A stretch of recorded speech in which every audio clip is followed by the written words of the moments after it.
এই চিত্র দেখে নিশ্চয়ই আপনারা বুঝতে পারছেন এটা মাছের আড়ত। হ্যাঁ, হরিপুরে বিখ্যাত মাছের আড়তে চলে আসলাম আজকে। এই দেখুন আমাদের হরিপুরের যে রাস্তার যে নতুন রাস্তা হয়েছে, ব্রিজের তলায় ঢুকে পড়লাম। ঢোকার পরেই চলুন নিয়ে যাই আমাদের হরিপুরে সে বিখ্যাত মাছের আড়ত। সত্যি বিখ্যাত, কারণ কী বলতো, সব ধরনের মাছ, কী মাছ পাবো সেটা তো আমি জানি না, সেই উদ্দেশ্যে ছুটছি।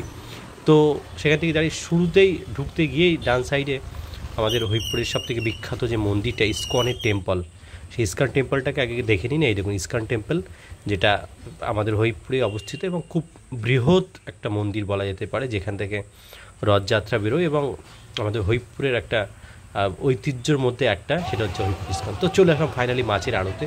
শুরুতে ঢোকার মুখেই, আজকে তো বৃহস্পতিবার, দেখছি দুই সাইডে রুই কাতলা অনেক ধরনের মাছ আছে। কিন্তু বর্ষার সময়তে সবসময় জানেন যে আমাদের ইলিশ খেতে আমরা বেশি পছন্দ করি, এবং রুই কাতলা তো অনেক, দেখুন হিউজ রুই কাতলা আছে। এই দেখুন এই পাশে রুই কাতলা, আরও বা সাইডটা দেখি চলুন। তো আমরা সচরাচর সন্তোষের কাছেই যাই। সন্তোষ মানে আমাদের ভাই, ওদের নিজস্ব আড়ত আছে, সেখানেই গেলাম। আমি রুই কাতলা কিন্তু এখানে ছড়াছড়ি বলা যেতেই পারে। এবং ইলিশ, এই দেখুন ফাইনালি ইলিশ, এবং খুব কম দামে ইলিশ। আমি সস্তায় সন্তোষকে বললাম ইলিশ নিয়ে নিলাম। ইলিশ